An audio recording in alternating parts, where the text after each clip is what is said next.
हाँ, नमस्कार जी। स्वागत और अभिनंदन आप सभी का। आज हम जिस पेपर के बारे में चर्चा करेंगे वो है आपके आरएस प्री 2018। आप सभी कह रहे थे कि सर आरएस के जो पेपर हुए हैं उनका सॉल्यूशन करवा दीजिए। तो आइए आज से हम शुरू कर रहे हैं आरएस के पेपर, यानी जितने भी विगत आरएस के एग्जाम हुए हैं उनके अंदर राजस्थान जीके से रिलेटेड जो जो क्वेश्चन आए हैं उन सब का हम सॉल्यूशन करेंगे। ठीक है, तो आज जिस पेपर की चर्चा कर रहे हैं वो है आपके आरएस प्री एग्जाम 2018। देखिए किस प्रकार के क्वेश्चन आए ताकि आपकी जो तैयारी है आप उसको और बेहतरीन कर सकें। आइए लीजिए एक एक क्वेश्चन के बारे में चर्चा करते हैं। लीजिए ये रहा आपके सामने हमारे जीके से रिलेटेड पहला क्वेश्चन। देखिए क्या कह रहा है। क्वेश्चन नंबर है आपके सामने राजस्थान जीके से रिलेटेड पहला। क्या है? निम्नलिखित में से किस स्थल से शासक मिनेंडर के 16 सिक्के प्राप्त हुए थे? यानी ऐसा कौन सा स्थल है जहां से यूनानी राजा है मिनांडर उनकी 16 मुद्राएं प्राप्त हुई है? देखिएगा, मुद्राओं की जब बात करते हैं तो एक स्थान है हमारे जयपुर के अंदर बेराट। बेराट जो स्थल है वो है आपके जयपुर के अंदर बाणगंगा नदी के किनारे। और ये जो बेराट स्थल है यहां से हमें टोटल 36 मुद्राएं मिली है। ऐसा भी क्वेश्चन बन सकता है कि 36 मुद्राएं कहां से मिली है? याद रखिएगा बेराट से। इन 36 में से याद रखिएगा 28 जो मुद्राएं हैं, 28 जो सिक्के हैं वो है आपके इंडो ग्रीक सिक्के। और 8 जो हैं वो है आपके आहत यानी कि पंचमार्क सिक्के। तो क्वेश्चन यहां से फिर दो प्रकार के बन गए। एक तो ये बन गया 36 सिक्के कहां से? बेराट से। 8 आहत या पंचमार्क सिक्के कहां से मिले? बेराट से। एक क्वेश्चन डायरेक्ट पूछता है इंडो ग्रीक सिक्के कहां से मिले? बेराट से। कितने? 28। इन 28 में से याद रखिएगा जो 16 सिक्के थे वो थे आपके यूनानी राजा मिनांडर के। किसके थे? यूनानी राजा है मिनांडर के, इसके। और ये जो 16 सिक्के मिले हैं यूनानी राजा मिनांडर के, ये सूती वस्त्र के अंदर लिपटे हुए मिले। इससे एक चीज और क्लियर हो गई कि राजस्थान में सूती वस्त्र के अवशेष कहां से मिलते हैं? बेराट से। तो इसका जो राइट आंसर है वो option number a is correct answer, बेराट। यानी कि एक चीज क्लियर हुई कि सिक्कों से रिलेटेड क्वेश्चन एग्जाम के अंदर आ रहा है। ठीक है, चलिए अगले क्वेश्चन की ओर। क्वेश्चन नंबर है आपके सामने अगला। क्या कह रहा है देखिए। पूछा जा रहा है निम्नलिखित में से कौन सा शासक गुज्जर प्रतिहार राजवंश से संबंधित नहीं है? गुज्जर प्रतिहार राजवंश से संबंधित नहीं है। देखिए गुज्जर प्रतिहार की बात करते हैं तो हम हमारे राजस्थान में दो जगह पढ़ते हैं। एक मंडोर के गुज्जर प्रतिहार और एक आप पढ़ते हैं भीनमाल के गुज्जर प्रतिहार। नागभट्ट सेकंड हो, चाहे आपके महेंद्रपाल हो, देवपाल हो, या ये आपके भद्रभट्ट फर्स्ट हो, इनमें से ऐसे कौन से शासक हैं जिनका संबंध गुज्जर प्रतिहार से नहीं है? तो इसका जो राइट आंसर है वो है आपके ऑप्शन नंबर 4। बाकी सब के सब क्या है? गुज्जर प्रतिहार से रिलेटेड है। ठीक है, और गुज्जर प्रतिहार आप मंडोर और भीनमाल हमारे राजस्थान में दो जगह आप पढ़ते हैं। ठीक है, चलिए आगे। क्वेश्चन नंबर है आपके सामने नेक्स्ट। क्या कह रहा है देखिए। क्वेश्चन नंबर है आपके सामने अगला। क्या कह रहा है देखिए। क्वेश्चन है कि राजस्थान के पूर्व मध्यकालीन राज्यों में नैमित्तिक पदनाम का प्रयोग किया जाता था, किसके लिए? नैमित्तिक यानी कि एक चीज इस क्वेश्चन को पढ़ने से ये क्लियर हो गया कि कहीं ना कहीं प्रशासनिक या जो राज व्यवस्था थी उससे रिलेटेड क्वेश्चन आ रहा है। कौन सी? राजस्थान के प्राचीन में, मध्यम में कैसी रही, उनसे रिलेटेड। जैसे देखिए राजस्थान के पूर्व मध्यकालीन राज्यों में नैमित्तिक पदनाम का प्रयोग किसके लिए करते थे? तो याद रखिएगा ये करते थे राज्य के ज्योतिषी के लिए। जो पंडित जी ज्योतिष हुआ करते थे ना, उनके लिए। तो यहां पर ऑप्शन नंबर हो जाएगा 3। अगला क्वेश्चन देखिए। अगला क्वेश्चन है आपके सामने कि क्रांतिकारी जिसे महंत प्यारेलाल हत्याकांड में सजा मिली वे कौन है? यानी व्यक्तित्व पे क्वेश्चन आ रहा है एक, कि ऐसे क्रांतिकारी कौन है जिसे महंत यानी कि एक संत थे, एक साधु थे प्यारेलाल, हत्याकांड के तहत सजा मिली थी उनको। तो इसके तहत सजा जिनको मिली थी वो है आपके केसरी सिंह बारठ। याद रखिएगा, बारठ परिवार। बहुत अच्छा क्वेश्चन है। बारठ परिवार का संबंध कहां से है? तो याद रखिएगा शाहपुरा से। ठीक है, शाहपुरा भीलवाड़ा से। और राजस्थान का वह परिवार जिसने अपना संपूर्ण जीवन स्वतंत्रता आंदोलन के लिए त्याग कर दिया था, वो है आपके बारठ परिवार। नाम सुनते हैं आप? केसरी सिंह बारठ, जोरावर सिंह बारठ, प्रताप सिंह बारठ। केसरी सिंह बारठ के पुत्र का नाम है प्रताप सिंह बारठ, जबकि इनके भाई का नाम है जोरावर सिंह बारठ। तो केसरी सिंह बारठ को याद रखिएगा, महंत प्यारेलाल हत्याकांड के तहत सजा हुई थी। और इनको कौन सी जेल में रखा गया था? तो याद रखिएगा बिहार की है हजारीबाग जेल में, हजारीबाग जेल में। और केसरी सिंह बारठ नाम आते ही इनकी एक रचना याद आ गई होगी, चेतावनीरा चुंगटिया। कौन सी? चेतावनीरा चुंगटिया। आप सब जानते हैं कि मेवाड़ के महाराणा जिनका नाम है फतेह सिंह, फतेह सिंह 1903 के अंदर दिल्ली के अंदर लॉर्ड कर्जन के दरबार में भाग लेने जा रहे थे। तब उनको रोकने के लिए केसरी सिंह बारठ द्वारा 1300 टे लिखकर भेजे गए, जिन्हें इतिहास में कहा गया है चेतावनीरा चुंगटिया, और ये डिंगल भाषा में थे। ठीक है, अगला देखिए, क्वेश्चन नंबर है आपके सामने अगला। देखिए, निम्नलिखित में से किसने राजपूताना की देसी रियासतों के साथ 17 टू 18 की अधीनस्थ संधि की बातचीत की थी? यानी कि राजपूत रियासतों के साथ 18-17, यानी कि आप सब जानते हैं 17 से लेकर 23 तक क्या हुई थी? अधीनस्थ संधियां हुई थी ना, अधीनस्थ संधियां। और ये किनके समय की बात है? उस समय भारत के गवर्नर जनरल थे लॉर्ड हेस्टिंग्स, उनके समय की। तो लॉर्ड हेस्टिंग्स की ये जो अधीनस्थ संधियां हैं, ये राजपूताने की देसी रियासतों के साथ करने कौन आया था? तो याद रखिएगा चार्ल्स मेटकॉप। और ये चार्ल्स मेटकॉप कौन है? तो ये दिल्ली का रेजिडेंट है, याद रखिएगा, दिल्ली से आया था ये। और इसकी सहायता किसने की थी? कर्नल जेम्स टोड ने, याद रखिएगा। ठीक है, अगला क्वेश्चन देखिए, क्वेश्चन नंबर है आपके सामने नेक्स्ट। पूछा जा रहा है आपको, अब ये देखिए, ये क्वेश्चन है आपके एकीकरण से रिलेटेड। देसी रियासतों जो 25 मार्च 1948 को गठित संयुक्त राजस्थान का हिस्सा नहीं थी। अब आप सब जानते हैं कि राजस्थान के एकीकरण की जो शुरुआत होती है वो मत्स्य संघ से होती है। प्रथम चरण है ये मत्स्य संघ। और ये कब घटित हुआ था? तो 18 मार्च 1948। दूसरा जो चरण है वो हुआ आपके 25 मार्च 1948। तीसरा जो चरण है वो हुआ आपके 18 अप्रैल 1948। अब प्रथम चरण के अंदर 4 रियासतें थी, अलवर, भरतपुर, धौलपुर, करौली। और ये जो 25 मार्च 1948 है, इसके अंदर थी 9 रियासतें। और 18 अप्रैल 1948 को एक रियासत कौन सी मिली थी? उदयपुर। अब आप देख लीजिए, पूछ रहा है 25 मार्च 1948 को हिस्सा नहीं थी। उदयपुर जो है वो कब का हिस्सा थी? 18 अप्रैल का था। ऑप्शन नंबर 3, उदयपुर इसके तहत नहीं, उदयपुर तीसरे चरण के तहत हाँ राजस्थान का हिस्सा। अगला देखिए, अगला क्वेश्चन है आपके सामने, त्याग भूमि के संपादक कौन थे? देखिए, सिक्कों से क्वेश्चन आया, व्यक्तित्व से क्वेश्चन आया, और अब आपके सामने समाचार पत्र से क्वेश्चन आया, और एकीकरण से और क्वेश्चन आ रखा है, एक प्रशासनिक व्यवस्था से क्वेश्चन आ रखा है। मतलब आरएस के अंदर प्रत्येक बिंदु से क्वेश्चन आता है। त्याग भूमि के संस्थापक कौन? त्याग भूमि एक समाचार पत्र है जिसके संपादक कौन है? तो याद रखिएगा हरिभव उपाध्याय।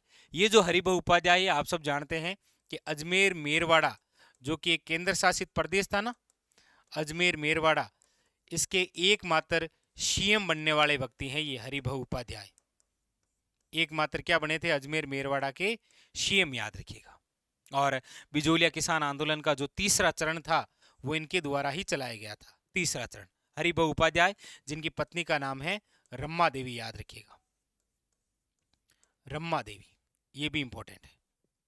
चलिए आगे, अब देखिए आपके सामने एक तरफ तो मंदिर हैं और एक तरफ झिल्ले हैं, और कह रहा है मिलान करना है। कामेश्वर महादेव, शीतलेश्वर महादेव, पीपला माता और नीलकंठ। अब देखिए, वैसे इसकी यदि आप चर्चा करेंगे तो कामेश्वर महादेव जो है वो है आपके कहां पर? पाली, यानी एक में डी है। अब जिसमें नहीं है उसको तो काट दीजिए, एक में डी है। अब आप जानते हैं कि शीतलेश्वर जो है ये राजस्थान का प्रथम समय अंकित मंदिर है। ये याद रखिएगा, फर्स्ट समय अंकित मंदिर कौन सा है, याद रखिएगा शीतलेश्वर। ये कहां पर है, आपके झालावाड़ में।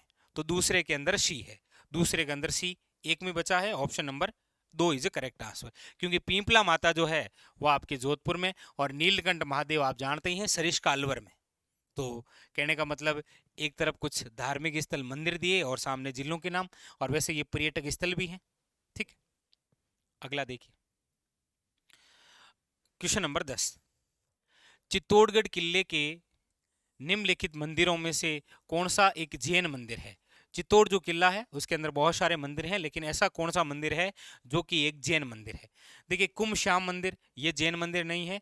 ये जो 27 देवरी है ना, ये 27 जैन मंदिरों का क्या है, समूह है। 27 जैन मंदिरों का, 27 जैन मंदिरों का क्या है, याद रखिएगा, समूह है। और कई बार तो ये सिंगल पूछ लेता है कि 27 देवरी नामक जैन मंदिरों का समूह किस किले में है, Chittorgarh. Option number 2 is correct answer. Tulja Bhavani मंदिर याद रखिएगा, ये बनवीर द्वारा निर्मित है। समिदेश्वर मंदिर जो है ये मोक्कल द्वारा है। ठीक है, कुंभ श्याम मंदिर है ये कुंभा द्वारा निर्मित है। चलिए आगे, क्वेश्चन नंबर है 11। पूछा जा रहा है निम्नलिखित में से कौन सा चित्रकार अलवर की चित्रकला से संबंधित नहीं है। अलवर से नहीं है, देखिए जमुना दास, बख्शाराम, नंदराम या नानक राम। आप कहेंगे सर बाकी का पता नहीं। ये जो नानक राम है ये किशनगढ़ शैली के हैं। ये कौन सी के हैं, किशनगढ़ शैली के। और पूछ भी यही रहा है, अलवर से नहीं है तो नानक राम नहीं है, याद रखिएगा। ठीक है, तो चित्रकला से भी क्वेश्चन आया। अब देखिए साहित्यिक रचना से क्वेश्चन है। एक तरफ कुछ रचना है और एक तरफ लेखक के नाम पूछ रहा है। सुमेलित नहीं है, सुमेलित नहीं है। पग फेरो है मणि मधुकर की। कोडम दे है मेघराज मुकुल, मेघराज मुकुल वही है, चुड़ावत मांगी सेनानी शीस काट दी दियो सतरानी। पागी है चंद्र प्रकाश दवेल की। बोल भारमली जो है ये यादवेंद्र शर्मा की नहीं है, ये जोशी साहब की है, याद रखिएगा। ठीक है, चंद्र प्रकाश जोशी। तो ऑप्शन नंबर ए है, ये आपके सुमेलित नहीं है।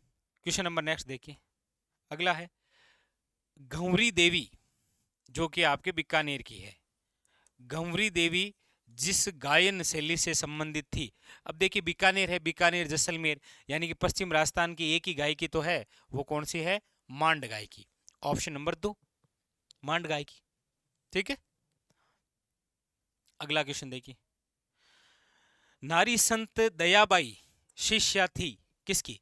नारी संत दयाबाई किसकी शिष्या थी। अब देखिए दो ही नाम सुनते हैं आप, एक तो दयाबाई और एक है आपके सहजोबाई। ये दोनों दोनों जो हैं वो किसकी शिष्या है, तो आप जानते हैं संत चरणदास जी की। Option number a is correct answer. Sahjobai की रचना है सहज प्रकाश, जबकि इसका है दयाबोध। ठीक है, ये भी और इंपॉर्टेंट है, याद रखिएगा, पूछ लेता है वो कभी कभी। अगला क्वेश्चन देखिए, ग्रासिया जनजाति से संबंधित नृत्य शैली है। ग्रासिया, देखिए घंवरी है वो भिल्लों की है। बम जो है ये आपके मेवात क्षेत्र का है। ठीक है, हाँ। और तेहरे ताली जो है यह आप सब जानते हैं रामदेव जी की आराधना में होता है। यहां पर प्रोपरी पूछ रहा है कि ग्रासिया जनजाति, याद रखिएगा लूर, लूर जो नृत्य है वो आपके ग्रासिया जनजाति से क्या है, संबंधित। अगला क्वेश्चन देखिए, अब ये देखिए थ्योरेटिकल क्वेश्चन पूछा है विजयदान देथा के बारे में, बिल्कुल थ्योरेटिकल क्वेश्चन। क्या कह रहा है, विजयदान देथा के बारे में अधोलिखित कथनों पर विचार कीजिए। विजयदान देथा जिसे आप कहते हैं बिज्जी, बिज्जी के नाम से जानते हैं ना, जिनकी बहुत प्रसिद्ध रचना है जी बातारी फुलवारी। कमेंट करके बताइएगा बातारी फुलवारी में कितने खंड है। हो सकता है आपके एग्जाम के लिए इंपॉर्टेंट क्वेश्चन बने, तो बातारी फुलवारी में कितने खंड है, फटाफट कमेंट करके बताइएगा। तो विजयदान देथा के बारे में देखिए, विजयदान देथा राजस्थान के प्रसिद्ध लेखक हैं जिनकी कहानी है चरणदास चोर नामक नाटक के रूप में रूपांतरित की गई। बिल्कुल सही है। दूसरा, विजयदान देथा रूपायन संस्थान के सह संस्थापक है, बिल्कुल है। रूपायन संस्थान जिसकी स्थापना 1960 के अंदर कोमल कोठारी जी द्वारा की गई थी, और ये कहां पर है, तो बोरुंदा जोधपुर। कहां पर है, याद रखिएगा, बोरुंदा जोधपुर में। ठीक है, यानी ये भी सही है। तो ए व बे दोनों सत्य हैं। Option number 4 is correct answer, दोनों ही सही है भाई। ठीक है, याद रखिएगा। आगे देखिए, और हमारे जीके से संबंधित क्वेश्चन कौन कौन से हैं उनके बारे में देखते हैं, देखिएगा। ये देखिए, क्वेश्चन नंबर आपके सामने ये रहा 25 नंबर। देखिए क्या कह रहा है, दिख रहा है आराम से? ठीक है, देखिए पूछ रहा है आपसे, सूची ए और सूची 2 को सुमेलित कीजिए तथा नीचे दिए गए कोड से उत्तर का चयन कीजिए। एक तरफ जिले हैं और एक तरफ पर्वत है। देखिए पूछ रहा है बरवाड़ा, दो चीजें हैं। देखिए, एक तो है चौथ का बरवाड़ा। चौथ का जो बरवाड़ा है वो है आपके सवाई माधोपुर में। चौथ का बरवाड़ा है सवाई माधोपुर में, याद रखिएगा।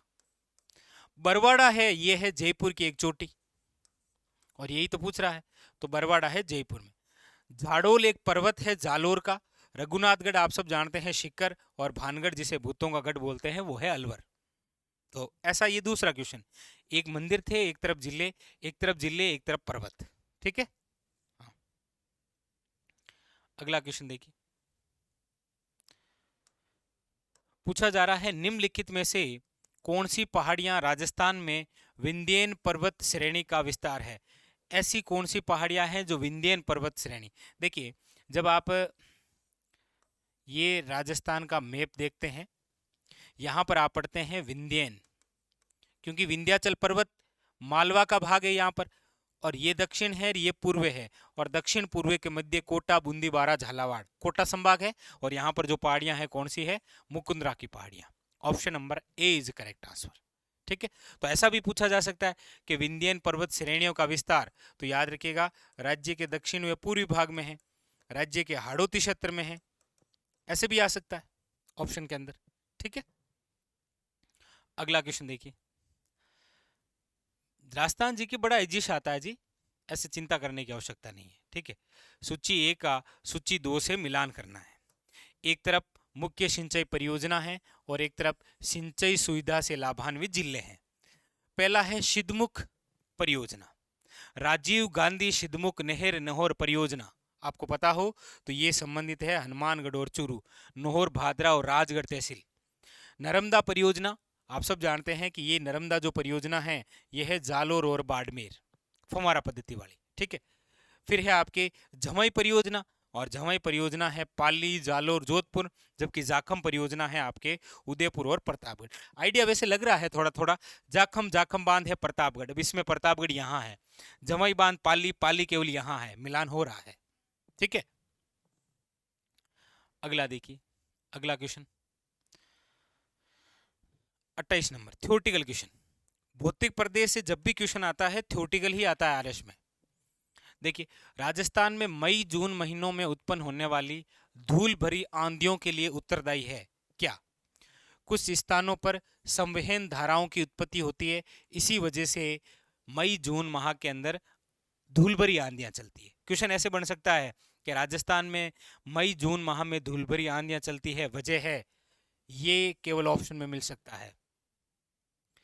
बी क्या है, अरावली पहाड़ियां दक्षिण पश्चिमी हवाओं के समांतर है। अरावली पहाड़ियां दक्षिण पश्चिमी हवाओं के समांतर नहीं है, यानी यहां पर केवल एक राइट है, ऑप्शन नंबर 4। ठीक है, यही वजह है कि जिसकी वजह से आंधियां चलती है, और सर्वाधिक आंधियों वाला जिला कौन सा है, गंगानगर। न्यूनतम आंधियां कहां पर चलती है, झालावाड़ में। ठीक, ये लीजिए क्वेश्चन नंबर 20, निम्न में से कौन से कथन सत्य हैं। संगमरमर विकास एवं संरक्षण नियमावली 2002 बिल्कुल सही है। संगमरमर आप सब जानते हैं, प्रसिद्ध तो वही है सफेद संगमरमर, मकराना नागौर वाला, जिसका उपयोग ताजमहल के निर्माण में भी है। राजस्थान खनिज जो नीति है 2015 में भी आई है। जिला खनिज फाउंडेशन ट्रस्ट नियमावली 2016, ये भी सही है।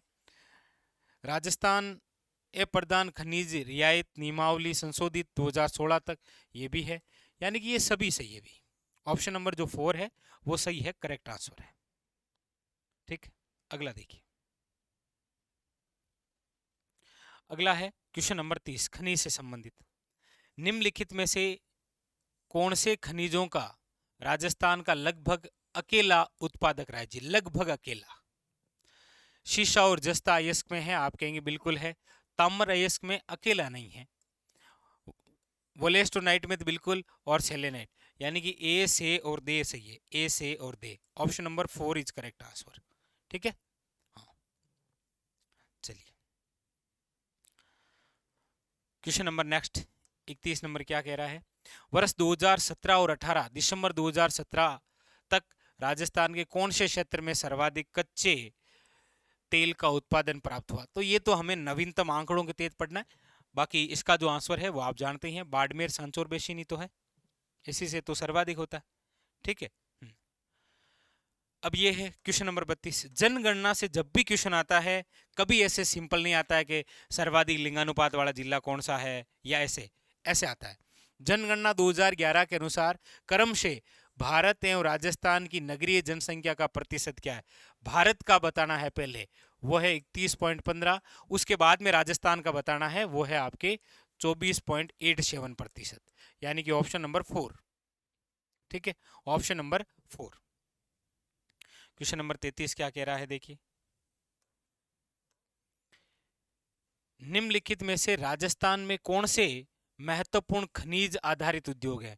महत्वपूर्ण खनिज आधारित, देखिए, जस्ता है खनिज आधारित, सीमेंट है, संगमरमर है। इलेक्ट्रॉनिक जो उद्योग है ये खनिज आधारित नहीं है, तो ए बे और दे, ए बे और दे, ऑप्शन नंबर 3 याद रखिएगा। ठीक है, क्वेश्चन नंबर है आपके सामने, देखिए 34। 2011 की जनगणना के अनुसार राजस्थान के किन जिलों में अनुसूचित जनजाति की जनसंख्या का प्रतिशत उनकी कुल जनसंख्या में न्यूनतम है? ये जनसंख्या से रिलेटेड दूसरा क्वेश्चन, और जब भी न्यूनतम है तो बीकानेर और नागौर आएंगे प्रतिशत के मामले में। ठीक है, अगला देखिए क्वेश्चन नंबर 35। पंचभद्रा बाड़मेर में प्रस्तावित ऑयल रिफाइनरी, अभी विगत एग्जाम में डायरेक्ट यही क्वेश्चन आया था कि ऑयल रिफाइनरी कहां पर है? बाड़मेर में। इसीलिए कहते हैं विगत एग्जाम के अंदर जो क्वेश्चन पढ़ते हैं उन्हीं से रिलेटेड क्वेश्चन पूछता है। अब देखिए ये दो एग्जाम के अंदर आया कि राजस्थान में ऑयल रिफाइनरी कहां पर है? पंचभद्रा बाड़मेर। यहां पूछ रहा है कि पंचभद्रा बाड़मेर में जो ऑयल रिफाइनरी है वो किसका उपक्रम है? तो आप जानते हैं एक तो है हिंदुस्तान पेट्रोलियम, HPCL, और इसके साथ में कौन है? राजस्थान सरकार, ऑप्शन नंबर 4। ठीक है, अब देखिए क्वेश्चन नंबर है आपके सामने 36। कौन सा सुमेलित नहीं है? एक तरफ जिला है और एक तरफ शुभंकर दे रखे हैं। भीलवाड़ा का मोर है, नो डाउट, क्योंकि अजमेर का खड़मोर है। चूरू का क्या है? कृष्णमृग, काले हिरण। सवाई माधोपुर का शेर नहीं है, सवाई माधोपुर का टाइगर बाघ है। Option number 3 is incorrect. बाकी जैसलमेर का गोडावण है, कोई दिक्कत नहीं है। ठीक है, जैसलमेर का गोडावण। ठीक है, अगला देखिए। अब ये तो आपके थोड़ा इंडियन पॉलिटिक्स है, हम हमारे राजस्थान जीके की ओर बढ़ते हैं। 40 क्वेश्चन आए थे लगभग। RS प्री में आपने पॉलिटी, करंट और राजस्थान जीके को अच्छे से पढ़ लिया तो आपका बेड़ा पार है, ये समझ लीजिए। और फिर करंट तो हम देखेंगे नहीं। ठीक, अब देखिए ये क्वेश्चन नंबर है आपके सामने 73। क्या कह रहा है? निम्न में से किस ताप विद्युत परियोजना की प्रति स्थापित विद्युत क्षमता सर्वाधिक है? और यही क्वेश्चन 18 के RS में है, और यही क्वेश्चन अभी CET के अंदर भी आया सेम, कि सर्वाधिक ताप विद्युत क्षमता किसकी है? तो वो है सूरतगढ़ की। याद रखिएगा, 2820 मेगावाट। कहां पर है ये? गंगानगर, क्योंकि छबड़ा की है 2320। ठीक है, तो किसकी है सर्वाधिक? सूरतगढ़ गंगानगर की, याद रखिएगा। ठीक है, अब बाकी तो आपके देख लीजिए, करंट से रिलेटेड क्वेश्चन आते हैं। ठीक है, अच्छा ये भी रह गया ना, ये देखिए, देखते हैं इसमें 75 क्या कह रहा है? राजस्थान के पर्यटन क्षेत्र में निम्न में से कौन सा अनुपम बिक्री प्रस्ताव नहीं है? कौन सा है पर्यटन में जो बिक्री प्रस्ताव नहीं है? पैलेस एंड वॉइल्स ट्रेन, ये तो है। किले महल हवेलियां है। मेले और त्योहार है। चिकित्सक जो पर्यटन है ये इसमें नहीं है। Option number 4। ठीक है, अगला देखिए। पूछ रहा है निम्न में से कौन सा राजस्थान का तेल क्षेत्र नहीं है? ऐश्वर्या, मंगला, सरस्वती है, गंगा नहीं है, याद रखिएगा। कौन सा नहीं है? गंगा नहीं है। ठीक है, क्वेश्चन नंबर नेक्स्ट देखिए। पूछा जा रहा है आपको, राजस्थान की निम्न झीलों में से कौन सी झील राष्ट्रीय झील संरक्षण कार्यक्रम में अंतर्गत नहीं आती है? अब ये क्वेश्चन इतना प्रसिद्ध है कि विगत एग्जाम अभी जो है उनमें कई बार आया है ये, कि कौन सी ऐसी झील है जो राष्ट्रीय झील संरक्षण कार्यक्रम में शामिल नहीं है। क्योंकि इस कार्यक्रम में राजस्थान की 6 झील है, जिसमें देखिए फतेह सागर झील है और पिछोला झील है। ठीक है, नक्की झील है, आना सागर झील है, पुष्कर झील है और जयपुर की मान सागर झील है। जो शामिल नहीं है वो स्वरूप सागर झील है। ठीक है, तो ये थे आपके आरएस के अंदर राजस्थान जीके के 2018 में 40 क्वेश्चन आए थे जो हमने सोल्व किए। अब इसके अलावा करंट रिलेटेड और भी क्वेश्चन है, लेकिन करंट हम 18 का क्यों पढ़ेंगे, इसलिए सोल्व भी नहीं करवा रहे हैं, हम आगामी पढ़ेंगे। ठीक है, तो ये था आज के हमारे आरएस का प्री का पेपर 2018। मिलेंगे अगले और कुछ इसी प्रकार के नए पेपरों के साथ। क्वेश्चन बहुत अच्छे हैं, आपके आगामी एग्जाम के लिए बहुत इंपॉर्टेंट रहेंगे। तब तक के लिए धन्यवाद।